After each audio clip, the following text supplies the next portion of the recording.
Bonjour à tous, aujourd'hui je vous retrouve pour vous parler d'un classique que je considère comme un véritable chef-d'œuvre, à savoir Lolita de Vladimir Nabokov.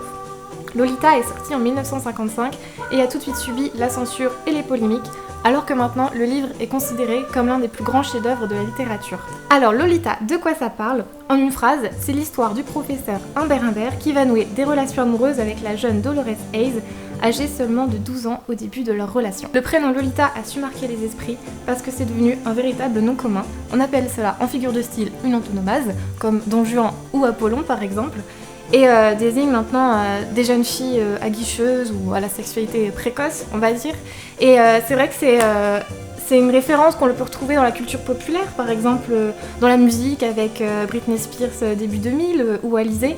Je préfère vous prévenir, je vais développer dans cette vidéo l'intégralité de l'histoire de Lolita. Donc si vous souhaitez garder le suspense, ne regardez pas cette vidéo avant d'avoir lu le livre. Lolita, c'est un roman rédigé à la première personne du singulier dans lequel on se met dans la peau du professeur Humbert Humbert.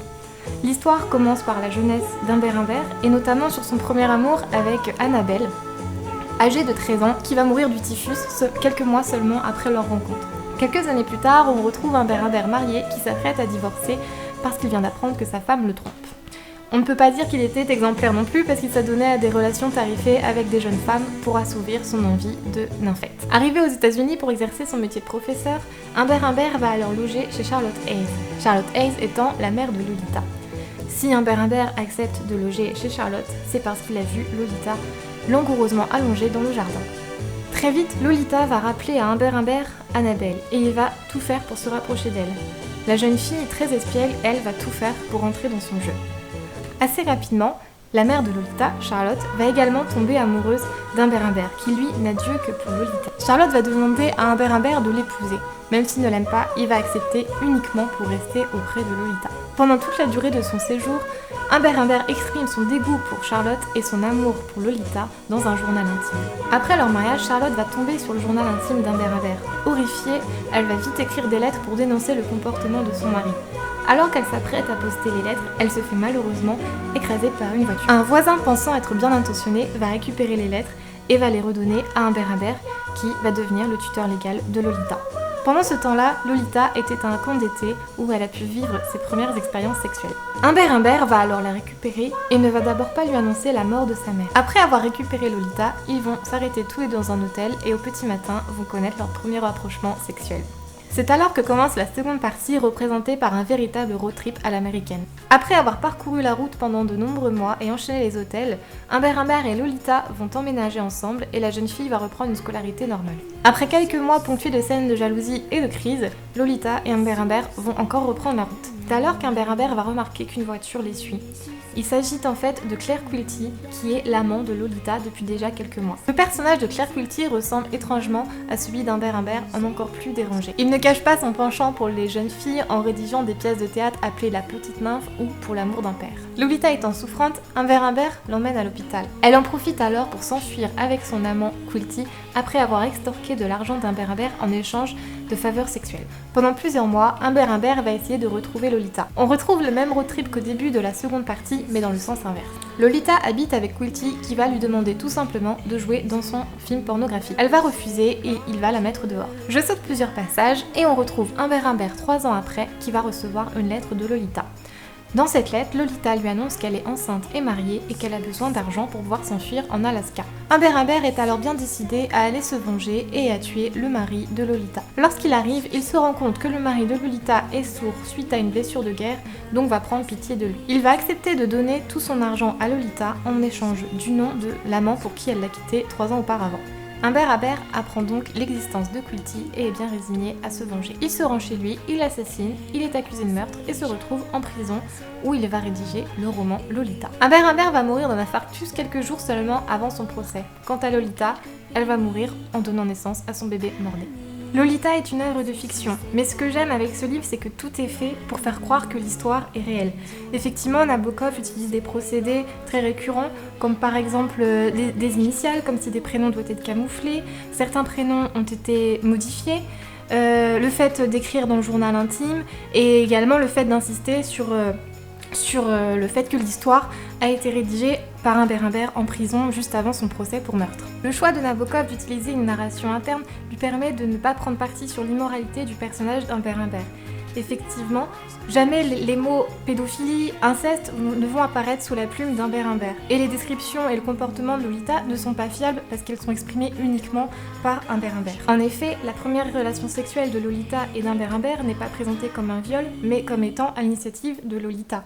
Mais n'ayant pas le point de vue de Lolita, on peut se demander vraiment ce qu'il en est. Malgré les thèmes évoqués, il n'y a aucune cruauté ni aucune pornographie dans ce livre. Humbert Humbert n'est pas décrit comme un personnage déviant, mais plutôt comme un Européen raffiné, alors qu'au contraire, Lolita est présentée comme une jeune fille insolente, insupportable, un peu naïve, pas très intelligente. Nabokov va mettre l'accent sur les expériences précoces sexuelles de Lolita pour la présenter elle comme un personnage immoral. Dans la première partie, l'histoire paraît donc tout à fait normale et on n'y voit aucune immoralité. On assiste simplement à la naissance d'une histoire d'amour entre deux personnes, comme on pourrait le voir dans un autre livre. Nabokov fait en sorte que le lecteur puisse pénétrer dans les pensées profondes d'Humbert Humbert, mais tout en prenant le recul nécessaire. Ce n'est qu'à partir de la seconde partie que le lecteur va voir apparaître la culpabilité d'Humbert Humbert, et ce avec le personnage de Quilty. Quilty en anglais se dit guilty, donc coupable, donc forcément le lecteur va pouvoir faire les rapprochements entre le comportement déviant et coupable d'Humbert Humbert vis-à-vis de ses actes avec Lolita et vis-à-vis du meurtre de Quilty. J'ai aimé Lolita car le style est très riche, très poétique et surtout bourré de références littéraires. On peut s'y perdre et pas forcément comprendre toutes les références, mais j'ai adoré par exemple voir que Lolita faisait croire qu'elle allait chez son prof de piano, Miss L'Empereur, alors qu'elle allait rencontrer un autre homme, et que Madame Bovary allait elle aussi chez Miss L'Empereur faire croire qu'elle prenait des leçons de piano alors qu'elle avait un amant.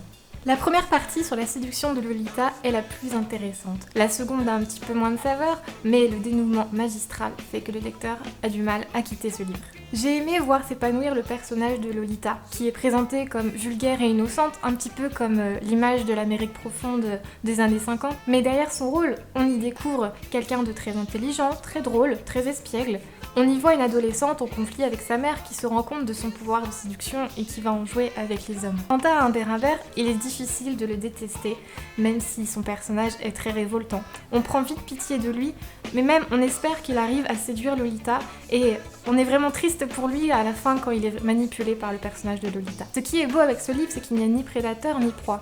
Les deux personnages sont des victimes. Humbert Humbert a brisé la vie de Lolita en ne sachant pas imposer de limites, et Lolita, elle, a brisé la vie d'Humbert Humbert en le manipulant. Et les deux, à l'issue, auront une fin tragique. Les thèmes évoqués dans Lolita sont assez sulfureux, mais avec ce livre, Nabokov critique l'image puritaine de l'Amérique qui mettait à pied d'égalité la pédophilie, l'inceste et le mariage mixte entre blancs et noirs. Comme je l'ai dit dans mon introduction, le livre sera censuré pendant plusieurs années et deviendra un véritable best-seller en 1958. Le succès de Lolita fut tel qu'il y a eu deux adaptations cinématographiques. La première en 1962 par Stanley Kubrick et la seconde en 1997 par Adrian Lyne. Les deux versions sont assez fidèles au livre, même si l'adaptation de Kubrick met le personnage de Quilty au premier plan, alors que c'est un personnage secondaire dans le livre et qu'il reste plutôt un mystère. Ceci s'explique certainement parce que Quilty était joué par Peter Sellers, qui était à l'époque l'un des acteurs phares de Stanley Kubrick. Le scénario du Lolita de Kubrick a été écrit par Nabokov lui-même. Malheureusement, ce scénario faisait plus de 400 pages, donc Kubrick a dû couper. Nabokov a souffert de ces divergences et a donc décidé de publier son propre scénario, que j'ai lu et qui est très intéressant. Avec son film, Kubrick a dû faire face à la censure. C'est pourquoi il n'y a aucune scène d'amour, uniquement de la suggestion. Quant à la version de 1997, les scènes sont beaucoup plus équivoques. Le film de Kubrick diffère par son ambiance très yéyé qui devient un véritable polar. La grande différence de ce film, c'est qu'il commence par la fin, c'est-à-dire le meurtre de Quilty. Le film de Lyne, quant à lui, est beaucoup plus centré sur l'histoire d'amour entre Lolita et Humbert. Et la particularité de ce film est qu'il va mettre en avant la jeunesse d'Humbert Humbert pour expliquer son penchant pour les jeunes filles. Le thème de la Lolita peut également être trouvé dans d'autres films, comme par exemple American Beauty de Sam Mendes et Une éducation de Lon Cherfing. Pour aller plus loin, je vous conseille Lolita, cartographie de l'obsession. Cette vidéo est terminée, j'espère que je vous aurai donné envie de lire Lolita si ce n'est déjà fait, et n'hésitez pas à me donner votre avis en commentaire. Au revoir!